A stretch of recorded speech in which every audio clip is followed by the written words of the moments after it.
And hello, my name is Mike Blinder. I want to welcome you. It is exactly 12 noon by my clock here in Tampa Bay, Florida. I have absolutely no idea what time it is where you are because there's a lot of you on this webinar today. And it's E&P's pleasure and honor to again bring in another one of our E&P Reports webinars with one of our incredible marketing partners, NSS. Before we get to work here, can I do a little housekeeping? We are on Zoom. I'm sure 99.98% of you know Zoom, use Zoom, understand Zoom, but we're not doing Zoom meeting, we're doing Zoom webinar, which means I'm in control right now of who speaks, who shows, and who doesn't, because with over 100 people signed up for this broadcast, it would turn into a kegger if all of you could just turn on your mics, turn on your cameras, and chime in. We're going to be monitoring one spot on Zoom. We're going to be monitoring the chat room because there's three things you can do. You can raise a hand, you can ask a question, but chat's more fun. Chat means you're not only going to be chatting with us, the presenters, but you can chat with each other and you can actually say if we look ugly or say something you don't like. At the bottom of the chat, you'll notice that it defaults. Don't ask me why. I do not run Zoom. It always defaults to panelists only. I'd like you to change that when you do any forms of questioning or chatting with us. I want you to switch it, if you don't mind, to panelists and attendees, because I'd like to keep all the dialogue we have together as an open dialogue. In other words, feel free to answer someone else's question or ask a question of this incredible panel. Speaking of which, I'd like to bring my panel in right now. Is that okay? I know I got Lon with me now. Lon, you put a jacket on for this. We're honored. Is that normal for you, Lon, when you're working out of your house to wear a jacket? I just got to know because, Lon, you're muted. Turn on your mic. Go ahead. Yeah, you got me there. I'm a pretty casual guy, Mike. I don't usually sit around. Normally I'm in a boxers and a t-shirt, but I thought I'd get dressed up. We're having a nice event here today. And I'm so nice that you shared all of that pertinent information with us today. By the way, Lon, it is our honor and pleasure to have you as our sponsor. You can see some slides that are getting shown right now. I was actually trying to hit a stop share button. There we go. So Lon, welcome on board. You are our sponsor for today's workshop where we're going to talk about maximizing print and online subscription revenues. This is a topic near and dear to many of our E&P, how should I say, audience, because Lon, in all honesty, there's only three legs to the stool, and I hope you agree with me. Those three legs right now are basically, obviously advertising, right? But there's also there's reader revenue, which is like that second leg of the stool, or some call it audience revenue, subscription revenue, what have you. And the third leg now is obviously finding different, the contributions or some ways to fund newsrooms in a different way. But this is going to focus mostly on retention. Am I correct, Lon? That's our goal here today. How to keep someone subscribed to your website and to your print and or other products. That is absolutely correct. And we invited John Quaintance and Phil Schroder on, and just cannot wait to hear their stories, how successful they've been, primarily in the art of retention, engagement, and loyalty. And certainly they're great partners of NSS, but they have outstanding stories to tell. So I can't wait to get started. Let's introduce them. Philip, or is it Phil? Senior Director of Engagement and Loyalty at McClatchy. Phil, what city do you come to us from? I am actually based in Flowery Branch, Georgia, and no one has a clue where that is except maybe John. That is just northeast of Atlanta. Okay, cool. Let's start with you first. Tell us what you're doing. You're obviously a senior director at McClatchy. What is your job function? How long you've been with them? Just give us a quick, like if I went to your LinkedIn profile and read the first two paragraphs, what would it say?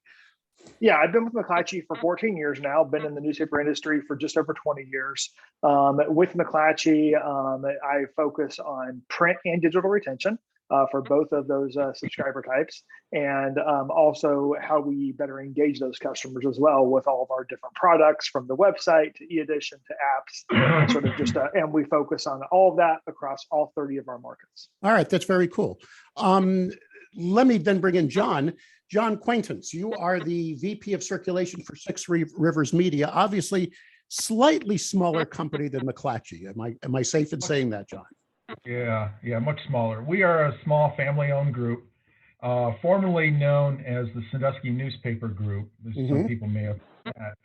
The family sold off several properties about a year or so ago, and then just left the small group here in Northeast Tennessee, which is daily papers in Kingsport and Johnson City and 3 weekly newspapers. And so with the 5 papers still here in the group, they created a new company, thus the name Six Rivers, which Six Rivers really means they had a contest for employees to decide the name of the new company.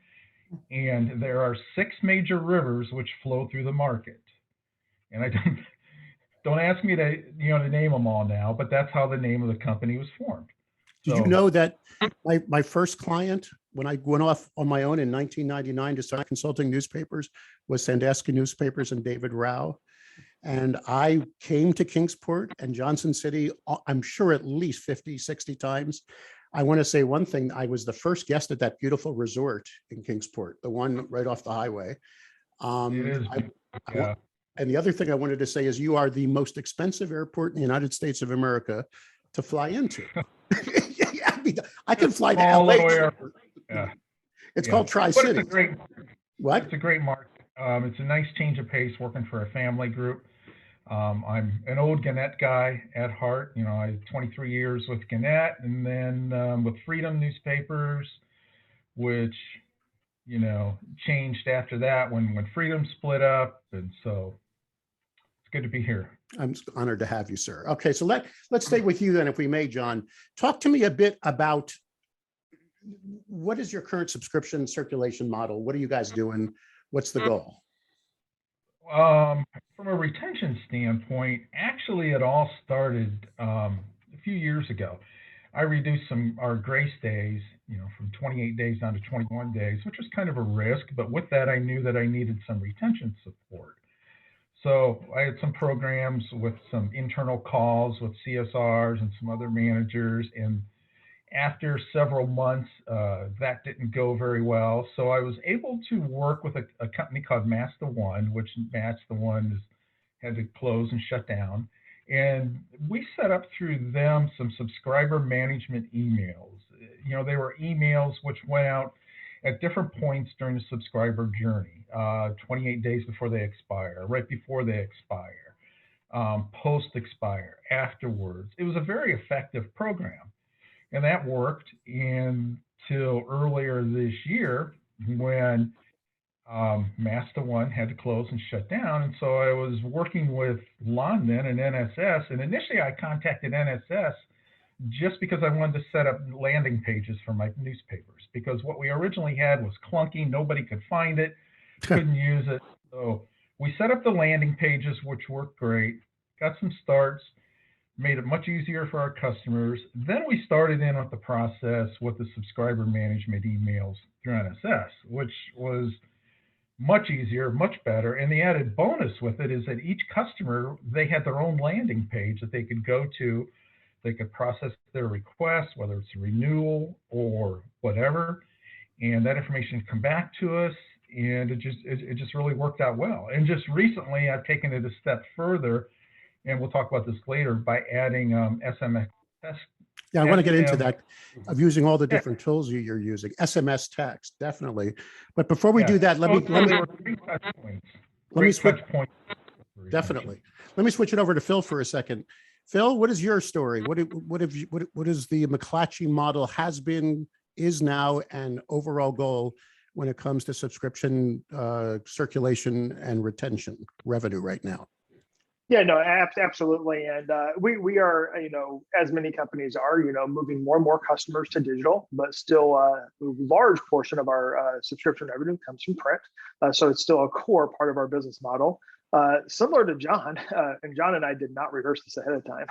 We actually were using Master One as well, but maybe a few years ago before that, and we actually we brought in a new email system. We were able to automate more emails with that, but we still needed some landing pages, and that's really where our journey with NSS started. We've been working with NSS for years on the start side, but on the retention side, we started talking about how can we make things better for our customers. We weren't really super happy with our landing pages from our subscription management provider. We wanted something really simple, really easy, and that's sort of where we got started.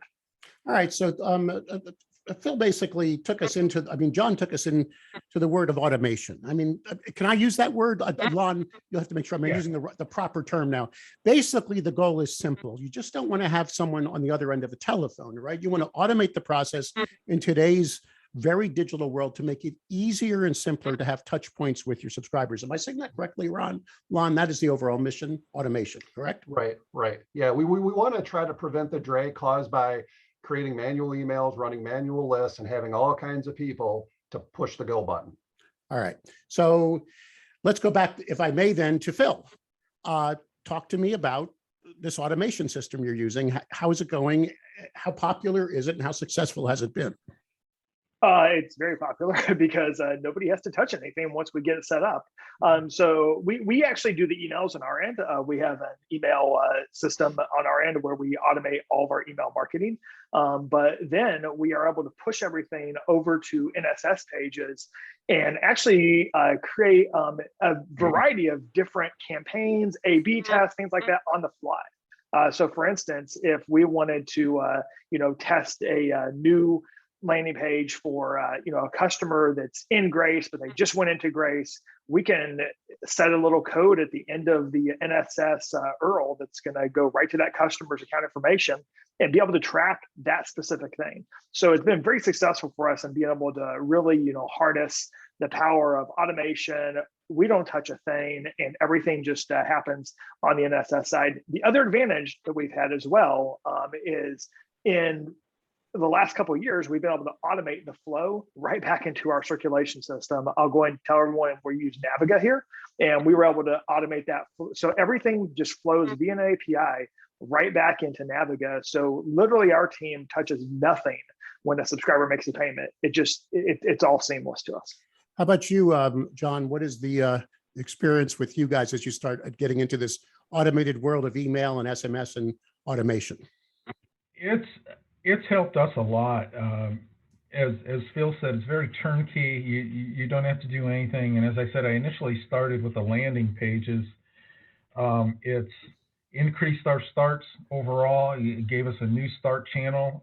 Before that, I was getting a handful of starts every month, and we have increased that dramatically. Once we started getting into the retention emails and the touch points and everything with that, then it helped us to reduce our stops.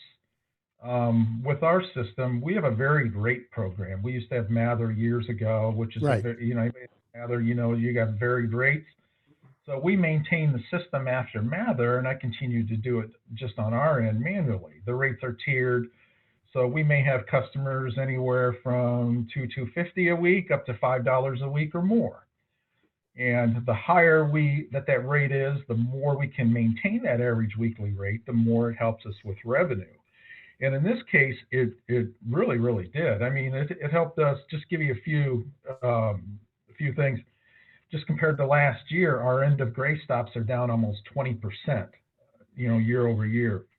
It increased our start-stop percentage by about 10 percentage points. We're almost double with our web starts. And really? You're double with your web starts. That's amazing. Yeah.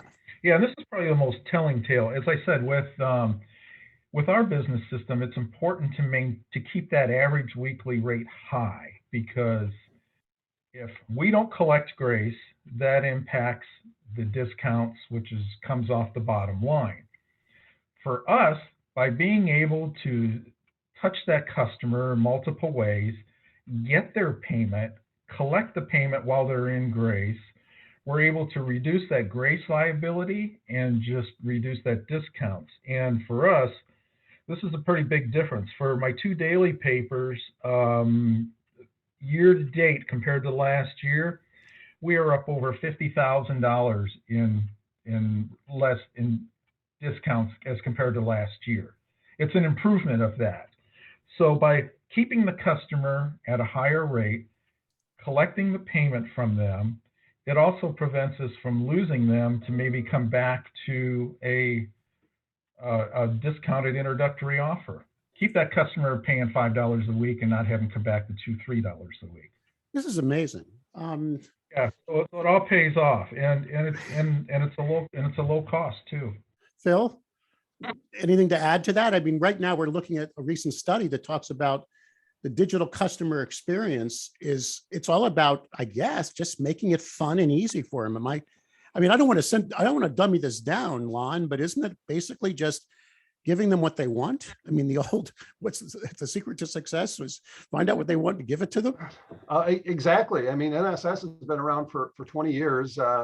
Frank Vega started it with one product, and we just found that the industry has had a thirst for, filling very niche types of gaps. So one of the ways that we work with all of the other providers out there of large software systems is we talk to our customers and say, hey, what do you need? What do you want? What are you struggling with?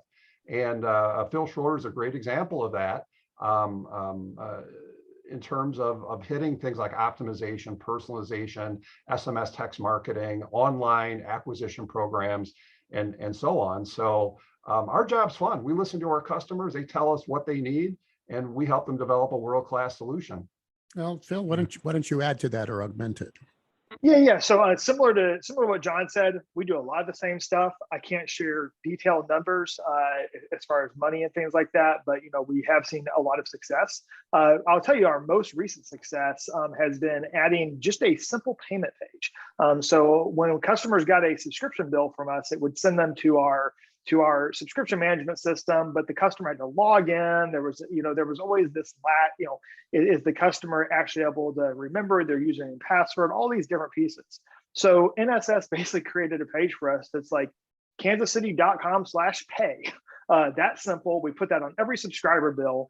In 2 months, we've had over 2,000 payments come into those pages. And that's just a simple thing we've added just to easily make it so much easier for our customers. And that 2,000, by the way, is an increase from the number of customers that have been paying us prior through other channels. That's amazing. Really, by the way, those of you that are in absorbing this content and want to ask a question or make a statement or talk about any of the solutions you're using, no offense, Lon, but if they're using a competitor or someone else, at least talk about the automation experience. It's how it's benefiting you. Once again, we're keeping our eyes on the chat room right now. Please make sure you're responding to hosts and panelists. John, let me go back to you for a second. With all the pressure on reader revenue these days, how do you ensure that you're winning back campaigns? In other words, there's this win back. Lon, you're calling this the win back solution. Do I have this correct now? Yeah, and it's a very common channel that all of us in the audience work in and love, and it's the process of communicating with customers who maybe canceled, sometimes through no fault of their own. They just forgot to make the payment. Exactly. But in other cases, they say the price is too high or the service is too poor, right? So we call those win back campaigns. And we're not the only industry doing that. I mean, the moment I even tried to stop my cable service or my cell service or something, or try to switch, there's a win back going on in today's world, which I think can really translate to big money. So John, I understand you've had a lot of success with that at Six Rivers. Am I correct, sir? Yeah, exactly. I mean, it not only helps us to keep the people where they are and to keep them paying at their current rate, but we have had a good response with getting them back. And most of the time, instead of having them instead of having them stop and come back and at a cheaper rate or at a rate from one of our vendors, maybe pay a $70 kiosk order or $38 telemarketing order at a much less cost, we're able to maintain that customer and get them to come back. Most times at either their current rate or just a little less than that. So we maintain that revenue, pay a lot less cost per order, and it just really works to just keep them in the fold. And it's automated, correct? This whole system? Totally automated. Yeah, it's totally turnkey, very adaptable. As Phil said, we don't have to do anything with it. We get the reports, we get the information. It's just been very successful for us. Michelle is asking, and Lon, maybe this is a question for you. Are these orders imported to your Naviga system, or is there an API that sends the information over? I mean, how simple is this, Lon, if I could ask? Yeah, it's very simple. We are communicating with the Naviga API. So any orders, transactions, renewals, easy pay upgrades, credit card, new credit card number recoveries, et cetera, are pushed back into our client's Naviga database via the API. So there's no, running a report, handing it to customer service Monday morning and having them rekey it. It's a direct, what we call real-time insertion into the Naviga database. Excellent. All right. Today's modern marketer in any industry, and this goes out to both John and Phil, has got to be data centric. I mean, and maybe it's me, but we're a pretty old industry. I mean, this is an industry that's been really hard to change. Maybe you disagree. Like, I mean, John, I think I'm many years older than you and Phil as well. I mean, I've been doing this for decades, but we're in an industry where people tend to think the older ways of doing things can be the right ways, but data, it seems to be key right now in just about every sector. I had a wonderful interview with a great news group that has tripled their digital subscribers simply by having the editorial team look at the data. Does that make sense? We have tagged the pages at E&P now with brand new technology where I can see who is on which page and what their interests are and why they're clicking. So we can, again, Lon, maybe I'm going back to basics. It's all about finding out what they want and give it to them. So how easy was it? Okay, let me start with you there over there, John. How easy was it for you to become a data guy? I mean, or was that just in your DNA when you got into this business? Oh, I mean, yeah, a little bit of both. I mean, it was really easy with this because everything was very scalable, very turnkey. I would get the information in a different way, and we have to do things more on a manual basis. Whereas this way here, it comes across, it's totally automated. It's just simple and easy. It's so easy that I even set up landing pages for my 3 weekly papers, and they would never get any kind of starts, any kind of attention. Now I get a handful of starts every month from them just for doing nothing. Wow. Okay, Phil, can you augment that, please? I mean, I'm assuming McClatchy's a data company and you got to do reports and stuff. I mean, I'm just assuming. Tell me if I'm full of who. Yeah, no. Yeah, I personally am a big data geek, I guess I would say, self-proclaimed data geek, and always have been, even from when I started in the business. So for me to become data centric is not hard. But yes, we do harness a bunch of different data suites. We use Adobe Analytics as our tool for websites, Tableau as a visualization tool. But as far as all of these other pieces, we're constantly, looking at ways of how we use data. I mean, just this morning, I was looking at customer payment deviation and how we can better identify a customer's churn score by their deviation from their payment cycle. So it's all those different things are something that we're constantly evaluating as to how we can use that to then turn around and better market to an individual, down to the individual subscriber level, not even cohorts of subscribers, even the individual subscriber. I want you to treat me like I'm a 3-year-old, and I don't want Lon to get mad at me for going off topic, but that sounded interesting. What is customer deviation? Because remember, I come from the sales side. I was totally into advertising for decades. What does that mean? What did you learn? What can you share with our audience today? Because there's a lot of people on this that want to walk away with actionable things, and you're McClatchy and you're in charge of it. What did you pick up from the data?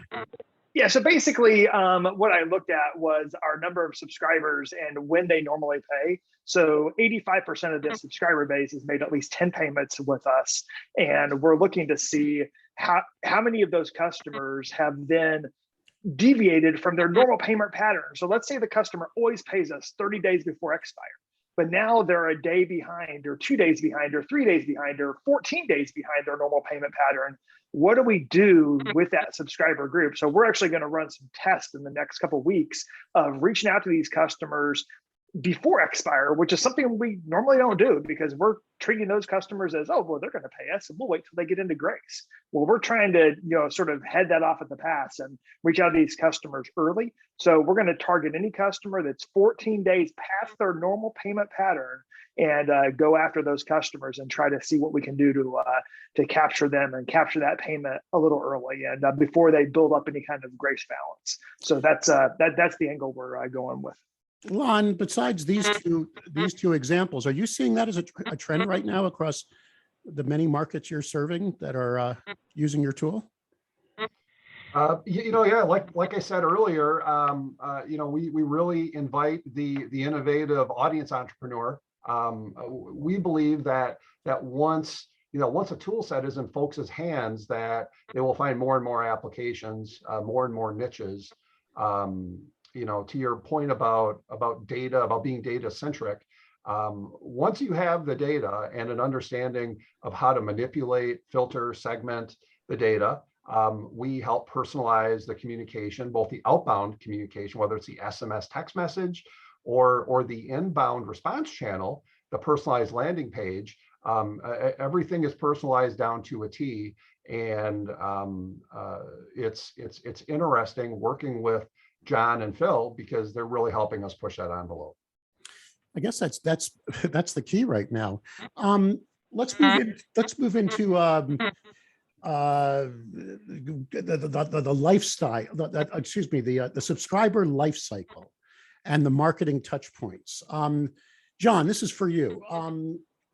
What different touch points do you have now in how you take the subscriber through the entire journey?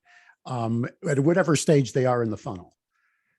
We start right from the beginning. We have a new subscriber welcome, and then they have a pre-expire renewal email, which comes before they expire, and then one right at expiration date in email. Also, along with this too, is that once they start, if they're not easy pay or part of our automatic payment program, there's messages that offer them an upgrade to that. We have a post-expiry email, one when it stops, and then we also follow through with credit card decline and credit card expiration ones. And then there is a post-stop one as well. Those are just the emails. With the SMS text that I just started, my messages go out strictly in the grace stage. As soon as a customer expires, they get their first text. 10 days afterwards, they get their second text. Right when they're ready to stop, they get a text.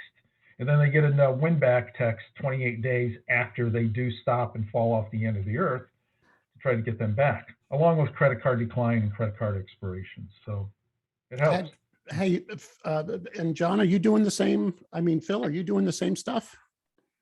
Yeah, no, absolutely we are. We've got our touch point plan actually is about 60 different touch points from when a customer starts all the way through their expiration to the end of grace and even past that with a collection letter afterwards. But we start out, with a welcome phone call, even welcome emails. We have an onboarding email series that we send out as well, promoting our apps, our e-edition, activate your digital account, all these different features, reinforce the features and benefits. Then we move into some emails around like pre-expire, some of the similar stuff to what John was talking about. The one thing we also do is we do automated phone calls as well. Really? Through another partner. Yeah, so we do automated phone calls to customers. And then, of course, we've added SMS recently, which I know we'll talk about in a little while. And then the other piece we do, of course, is live phone calls as well as a customer gets into their grace cycle. And then, the standard bills and things like that fall into that life cycle as well. But we do a lot of the similar things. The one thing I'll add too is with our customer life cycle, we just added also automated credit card recaptures with another partner as well, which is a really been strong approach for us and helping us to automate some of those credit card declines and not have to actually reach out to those customers. I don't understand. I mean, when a credit card is, again, treat me like I'm a 3-year-old. When a credit card is declined, you automatically can what? Well, the thing when the credit cards decline, there's a lot of reasons why credit card declines. It's not necessarily just that the credit card is bad. It could be the time of day that we tried that credit card. It could be the time of the week that we tried the credit card. The customer may have given us a debit card and maybe it's out of money right now because they don't get paid till Friday. There's a lot of different reasons. So there are companies out there that you can contract with that they go behind the scenes and they'll try those credit cards multitude of times.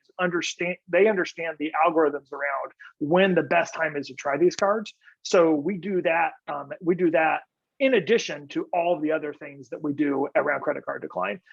After we even do that after the NSS channels, because NSS is cheaper for us to do credit card declines.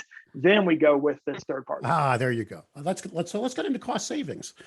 I mean, let's talk bottom line. I'm assuming that both you gentlemen have to report to someone who says, how much is this costing me, and making it profitable. So we'll swing back to you, John.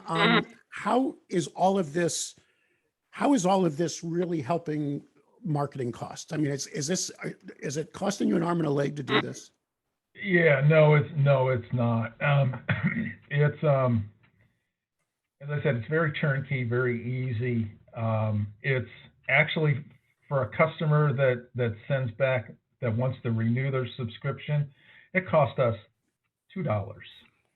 And it keeps that customer, so we're able to keep that customer for $2. And as I mentioned, keep them at the higher rate they're paying in most cases, keep them from going off to paying another $70 kiosk order or a higher paying telemarketing order.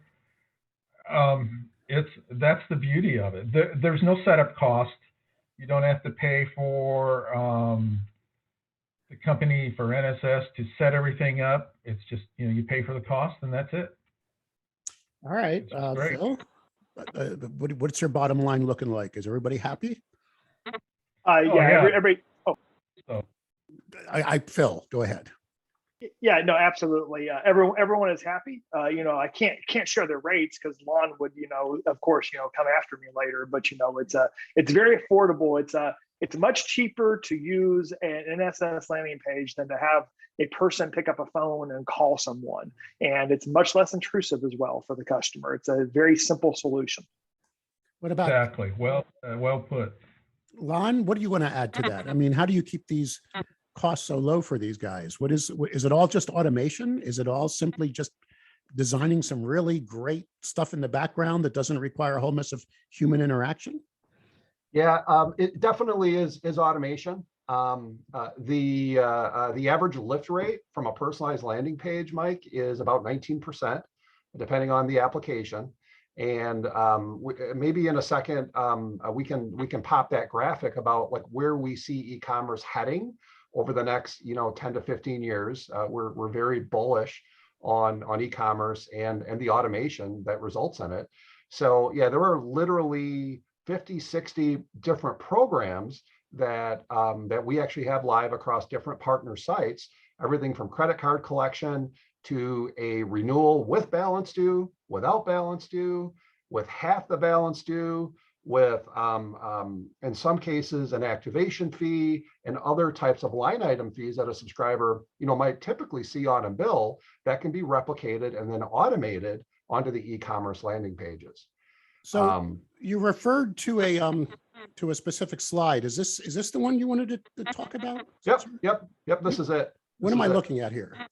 Well, why are John and Phil so successful? Well, they're following a pattern of success with how the American consumer, without being too broad brush about it, wants to communicate.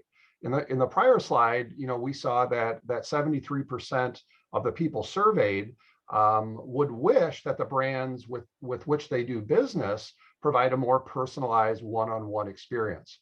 And so conversion rates, costs, messaging costs, even the yields, we're getting into some real audience technical mumbo jumbo, but the yield on these retention and start transactions is much stronger than the field because, again, I keep going back, we're giving these guys as customers exactly what they want. If they want to If they want to call into a call center, they can do it. But we're finding most people would in some way like to self-service, but when they do, they want an automated, personalized and simplified process. Just like whenever I book a flight now, I do not want to talk to a human being.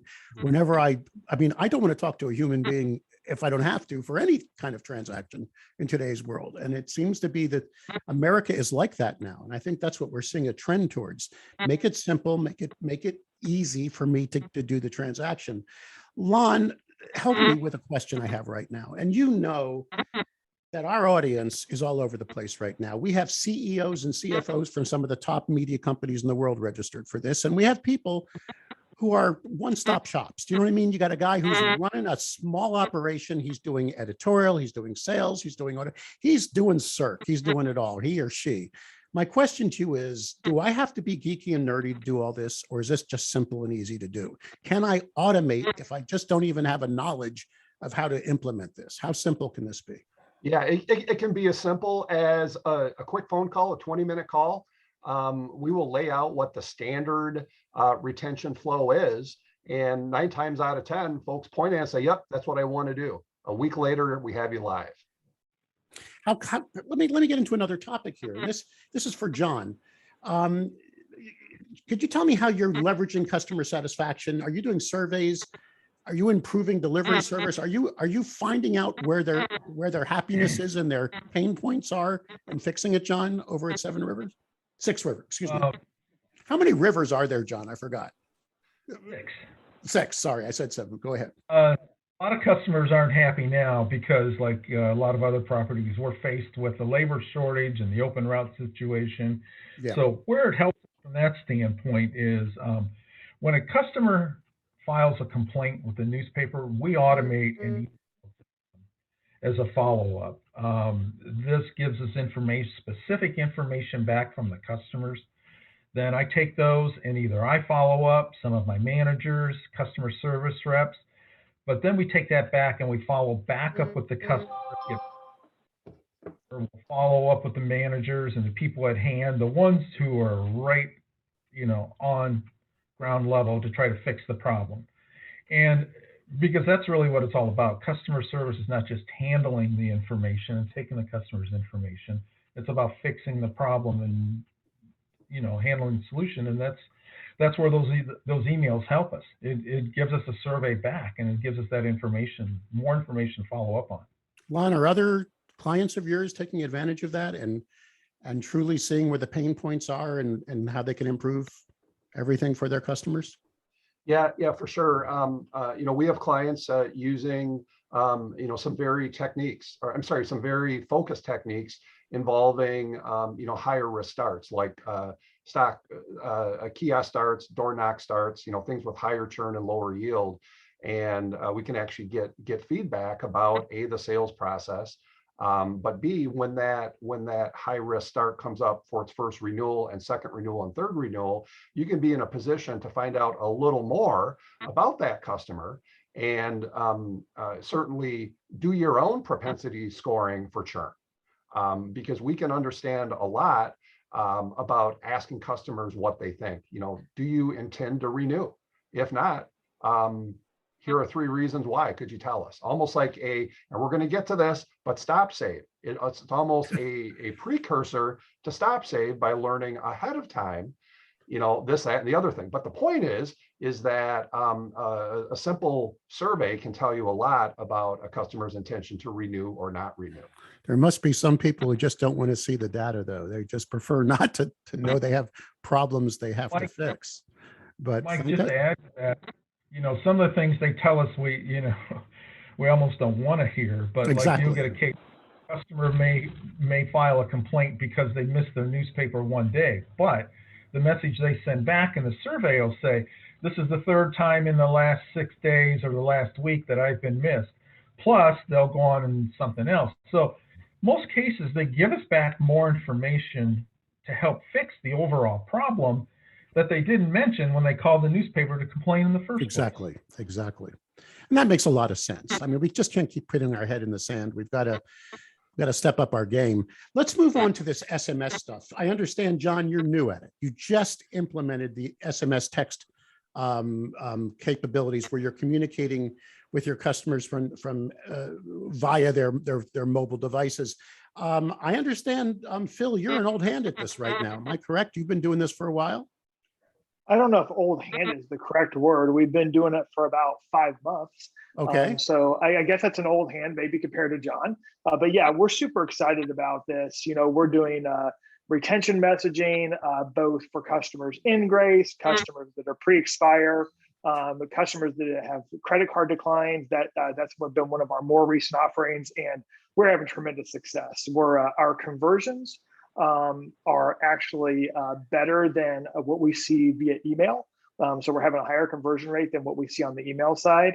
And our cost per order is minimal on these. So and when I say minimal, I'll go and say it's under $5. That's about as far as I can go with that. But it's just for folks, so you understand, like, you know, it's very, very cheap per conversion.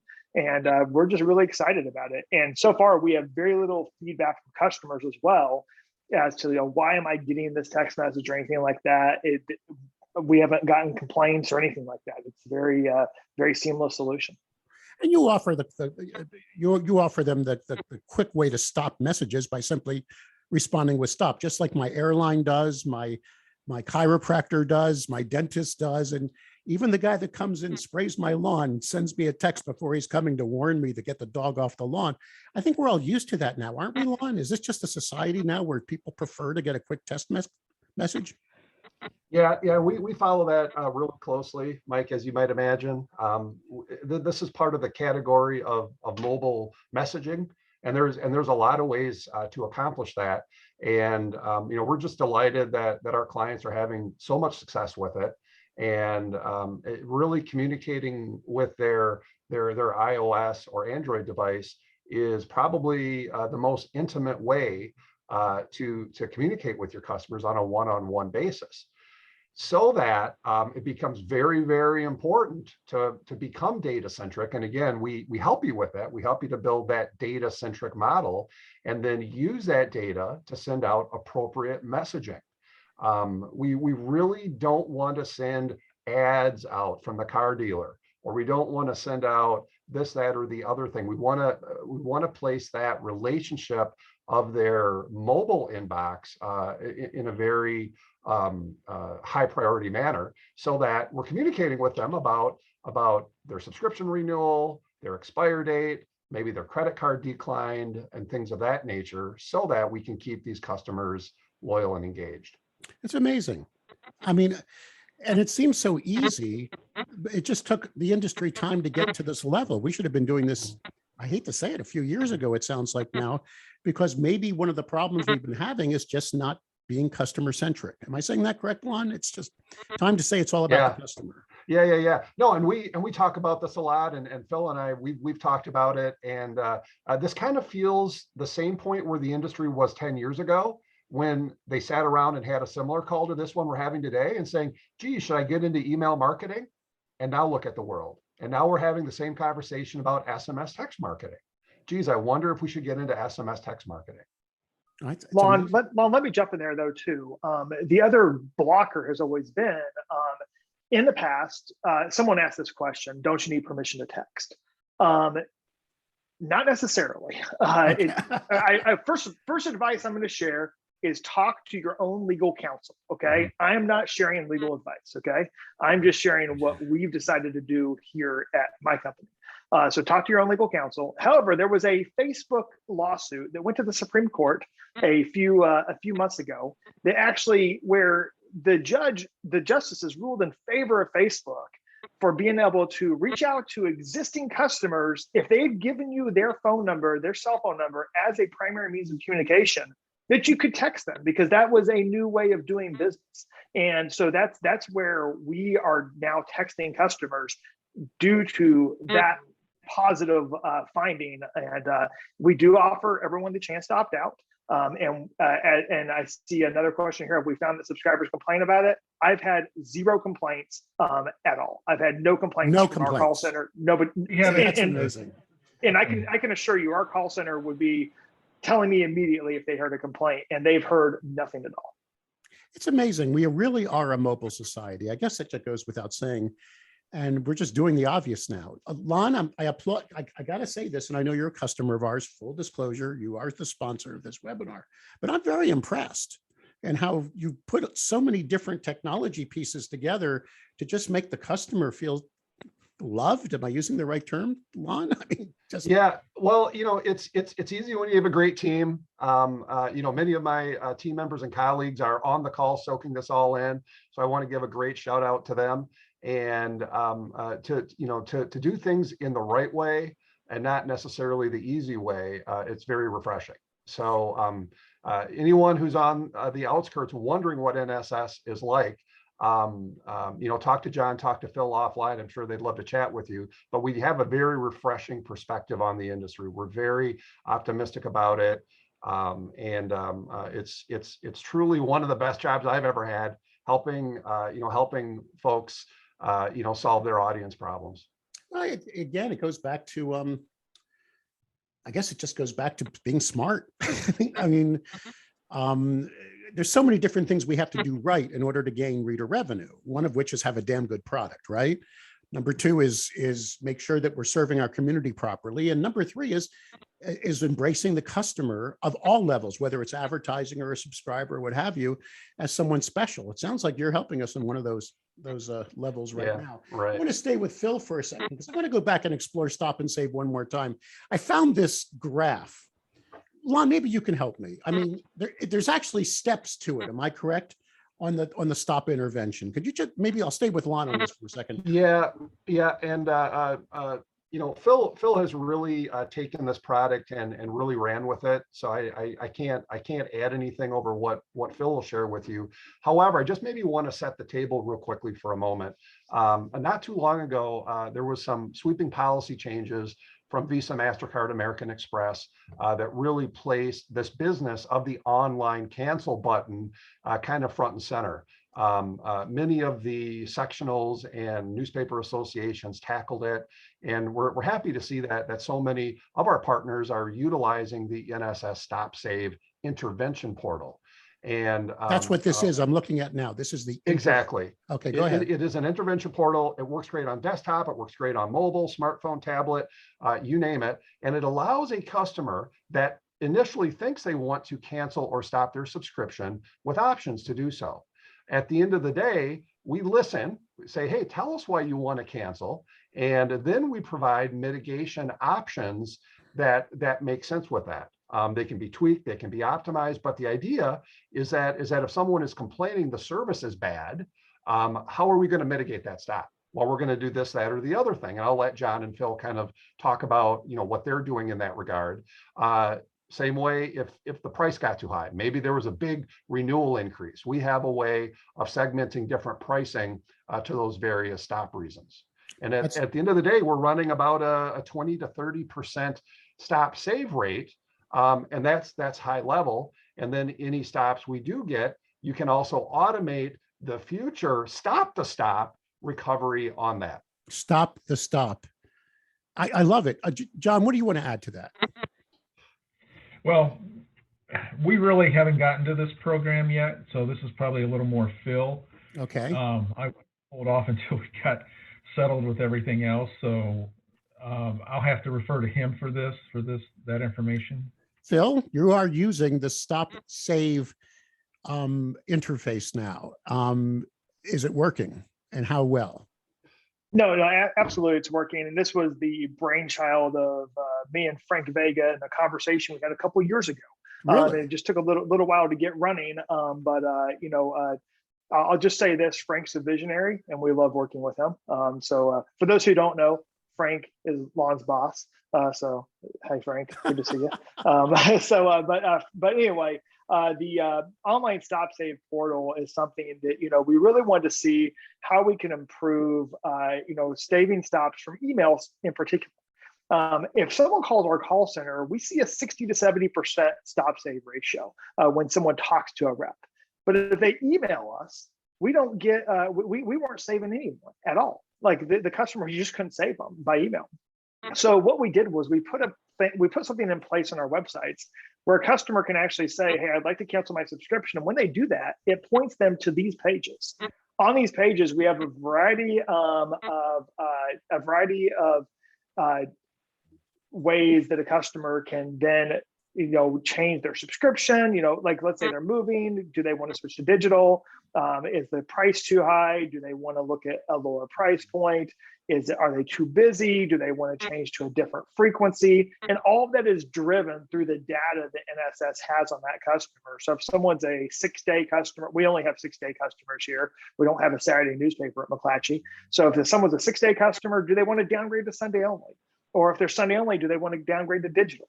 And it offers them all these opportunities. But then, as Lon said, if a customer does want to cancel, we also offer that opportunity as well. And all of that is automated. Plus, the customer has to choose a reason as to why they're canceling. So we can really drill in on why that customer's canceling. And we put all those in with a future date out, because as soon as we go through this process, then we have someone try to call that customer back and save them again. So we don't want people leaving. That's our goal. Nobody can leave. We're doing everything we can to keep that from happening. I'm amazed. Basically, you had a conversation with Frank, and the two of you kind of incubated this thing. And now, Lon, how's it spread across your company? Do you have a lot of markets that are now using this stop and save online stop intervention tool? Yeah, we do. It's been really great. And to Phil's point, it originally started around cancellations that were emailed in. And, as we're sharing it, with other folks, they like that idea. However, then they, have sort of mutation requests on it all the way on out to, sometimes they won't let you cancel unless you speak with a supervisor. Well, at a 40 to 45% contact rate of any list, I don't care what list you're calling, what about the other 55 to 60%? This is a great application to kind of hit that gap with maybe another type of email saying, hey, we tried to call you 3 times, we couldn't get a hold of you. We want to be sure you're taken care of. So please click here to begin the cancellation process. And behind that link then would be your NSS stop save intervention module. Amazing. All right. I want to remind our audience, we only have about 8 minutes left. And if there's any topic that we have not covered now, and if it's about this automated system offered by NSS, our sponsor, or any questions you have from our panel, who seem to be very well versed in retention, especially when it comes to both digital and print, please load up the chat room now so we can get those questions answered. Lon, all right, let me go back to Phil. Let's bring it all home now. John, you've been quiet for a second. I got to put you on the spot. You got to work for the next 7 minutes. How easy has it been to work with this outsourced company? Is this, not just you, but your team getting your questions answered, anything you need? Has it been an easy process? And what advice would you give to any other publishers, any other circ managers, any other audience managers that may want to start exploring these kinds of automated options? John, we'll start with you. Very easy. With Lon, it just took an email or a phone call first to say, hey, I want to talk about landing pages. And so they gave me examples. I gave them some, we give them the basics, we share the information, and boom, bam, it was put together. Really easy. And that's where we started. With anything else, with the subscriber management emails, SMS texting, and we just started the process, and it just flowed. Lon is great about just saying, hey, what do you think about this? Or, hey, what about that? Or what about doing this? His staff is great. I automate some emails through them for some acquisition programs. We set up a web page with a URL or a landing page with a URL for any other subscription offers. If I'm doing a direct mail program, I put the URL on there that they can go to. They go to that site and they can subscribe that way too, instead of sending back their postcard or whatever they get in the mail. So let me move to Phil. Same question, and especially advice to other people who may be looking to say, okay, I'm ready. I want to start automating a lot of this stuff. It's very, just contact them. This is for Phil now. Go ahead. No. So I think, similar to what John said, the team is great. We love working with them. We talk to them probably twice a week, if not more. And, I probably email them 3 times a day. They probably are tired of me by now. But we are constantly looking for new ideas. We've always got 4 to 5 projects in the hopper with them. And they are, for instance, we just launched a project here, a print bill fee project here at McClatchy, where we charge subscribers for a printed bill. And NSS was able to put this into their entire flow of retention work, to where a customer can actually sign up for e-billing right on one of their pages, or they can charge the customer for the print bill fee. And they did all of that in just a few weeks. So the team is very, very good to work with, very adept at variety of systems and understanding data from in almost any source. So very good to work with them. All right, so let's bring it home with Lon. Lon, we only have a few minutes left. I'd like to ask you now, what is the onboarding experience like if someone wants to reach out to your company right now and say, okay, I'm ready to automate. I've been holding back because I just thought it would be too complicated. Describe the entire onboarding system from soup. Just what experience will they go through, sir? Yeah. So it really is the best part of what I do. And that's where I get to learn more about, other potential partners in the news publishing business. So it is a bit of a show and tell of the 37 or so different programs that we support. But as much as that, we try to find out, and we do find out what our potential partner is doing, what's going well, what's not going well. And to Phil's point, it's very, very critical to have an early understanding of what systems you're currently running. We're not in the systems business, but we are in the systems integration business, where we want to automate these processes fully. So whether you're Naviga, whether you're CircPro, whether you're Newsware, and these integrations are two-way integrations, Mike, just so the audience at home understands that, is we will often have data flowing into NSS so that we can perform the data science side of it. But as we begin accumulating starts, renewals, upgrades, then that data has to flow back into the publisher circulation system. Really? So absolutely. And that's one area that NSS is really able to stand tall, is to simplify the process and make it as efficient as possible, right? We're not sending you a stack of orders on a Monday morning and Susan in customer service spends the next day and a half putting those in. We offer many different levels of how we can integrate that into your current flow. So then once we do that discovery, we'll make recommendations and a proposal. All of our proposals are 0 implementation, 0 setup, and 0 monthly subscription cost to utilize our software. Our clients actually use our software for free. And to John and Phil's point, we have a very small cost per transaction. That's our business model at NSS. Excellent. And more importantly, you understand that there's not one flavor, type, color of newspaper, right? There's all different sizes. And not even just newspapers, any form of publication can take advantages. You and I were even chatting about helping me here at E&P, correct? Absolutely. Right. And finding a better, not better, but a more manageable system for how we handle our circulation and subs all over the world. And yeah, I would love to automate more. I think it would be an incredible tool. All right. With that being said, I think we've reached the end of our journey. There's someone in the background who's been having a blast in the chat room. Angela Leary. She works with you, Lon. Is that who's been in there? Oh yeah, Angela is great. Angela works with all of us over at NSS, and she was monitoring this I think it's a very busy chat room.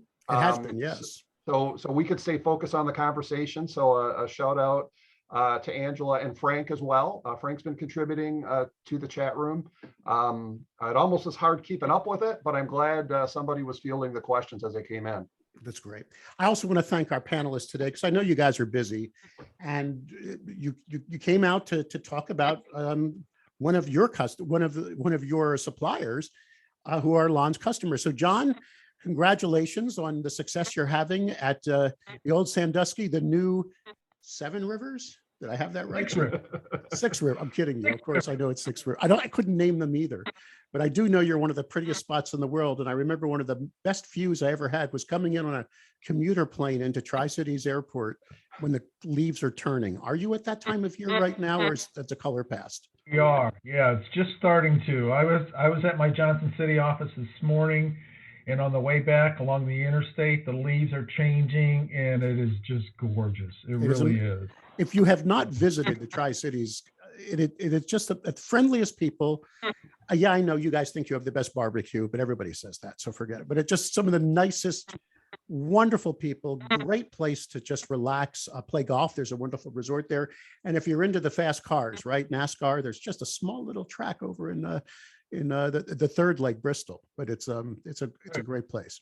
And John, coming to us from, not John, Phil, coming to us from your company just north of Atlanta. What's the name of the town again you're in, sir? Flowery Branch. There you go. And we appreciate your time as well. And of course, if anyone wants to get hold of either of you gentlemen, would you do me a favor? Both hop into the chat room, put in your email addresses. If you don't mind, Frank, excuse me, not Frank, I mean John and Phil. That way, if anyone wants to ask you a question about what you spoke about, that would be a big help as well. On behalf of E&P, Lon, thank you, sir. We appreciate you sponsoring this webinar, bringing in our guests. I think it was extremely educational. I want to thank I want to thank Frank in the background, Frank, for being there for us as well, Angela and all. And we are always honored to help our partners get their messages across and share their victory. So thank you very much, Lon. You have a very, very happy day as well, sir. Thank you, Mr. Blender, and thank you, John and Phil. All right. This was a lot of fun. Everyone have a healthy and happy day. Take care now. Okay, thanks.